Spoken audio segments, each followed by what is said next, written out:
नमस्ते अस्तु भगवन् विश्वेश्वराय महादेवाय त्र्यम्बकाय त्रिपुरान्तकाय त्रिकाग्निकालाय कालाग्निरुद्राय नीलकण्ठाय मृत्युञ्जयाय सर्वेश्वराय सदाशिवाय श्रीमन्महादेवाय नमः।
பக்தர்களே, பதட்டப்பட வேண்டாம்.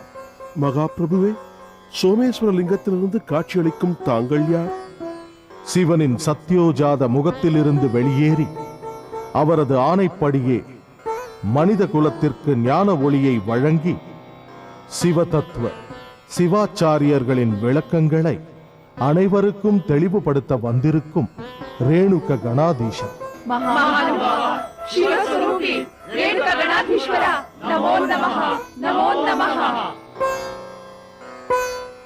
மகாபிரபுவே, எனக்கு ஒன்றும் புரியவில்லை. விவரமாக எடுத்துக் கூறுங்கள்.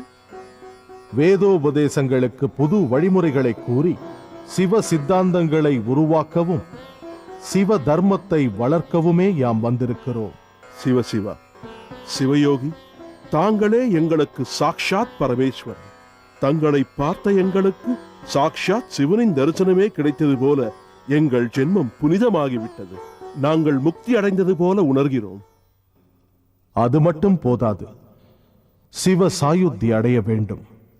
அதற்காக வீர சைவ சித்தாந்தங்களை அறிந்து அதை நடைமுறைப்படுத்த வேண்டும். சிவஸ்வரூபி, அறியாதவர்களான எங்களுக்கு சிவலீலைகள் பற்றியும் மற்றும் சிவனை துதிக்கும் முறைகள் பற்றியும் விளக்கமாக கூறுங்கள். பிரபு, எங்களிடம் உள்ள அந்தகாரத்தை நீக்க வேண்டும். சிவன் என்றுமே மங்கள ஸ்வரூபி, சத் சித் ஆனந்த ஸ்வரூபி. வீர சைவம் என்பது மகா தர்ம சாஸ்திரம். இவை நூற்றுக்கணக்கான ஸ்தலங்களை அடைந்தவை. சிவ சித்தாந்தம் வேத சமானம், சர்வம் வேதமயம். இதை அறிந்து கொள்ள நீங்கள் முதலில் சிவபக்தர்களாக வேண்டும். சிவபக்தராவது அப்படியென்றால் என்ன பிரபு? யார் சிவ தீட்சையின் மூலம் லிங்காதாரியாகி பஸ்ம ருத்ராட்சங்களை அணிந்து தினந்தோறும் லிங்க பீடத்தில் லிங்க பூஜைகளை செய்து பஞ்சாக்ஷர மகா மந்திரத்தை ஜபிக்கிறார்களோ அவர்களே சிவபக்தர்களாவார்கள். பிரபு, இந்த தவத்திலிருந்து முக்தி அடைந்து சிவனை அடையும் வழியை கூறுங்கள். சிவபெருமானை அடைய சிவபக்தி பிறக்க வேண்டும். சிவனின் அனுகிரகத்தால் மட்டுமே பக்தி பிறக்கும். அப்படி உண்டாகும் பக்தியை சக்தி பாதம் என்பார்கள். அந்த சக்தி பாதத்தின் அடையாளம் கொண்டு குரு அவருக்கு லிங்க தீட்சையை கொடுத்து புனித இடத்தின் வழிகளை போதிப்பார். அந்த புனித இடம்தான் சிவ சாயுத்தியத்தின் மார்க்கம். நீங்கள் அனைவரும் லிங்காதாரிகளாகி திரிகாலமும் லிங்க பூஜைகளை செய்து சிவ தத்துவம் சிவாச்சாரங்களை தவறாமல் அனுஷ்டியுங்கள். பஞ்சாக்ஷர மந்திரத்தின் மூலமாக உங்கள் சகல கஷ்டங்களும் கர்மங்களும் மறைந்து சுகம், சாந்தி, நிம்மதியும் அடைந்து ஜென்ம சாபல்யம் உண்டாகட்டும்.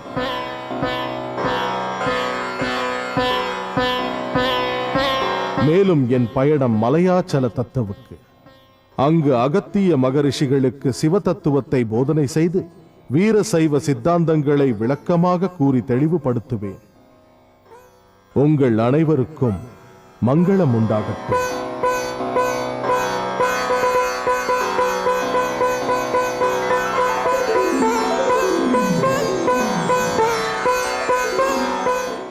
சிவஸ்வரூபமான ஜெகத்குரு ஸ்ரீ ரேணுகர் நம் ஆசிரமத்திற்கு வருகை புரிகிறார்.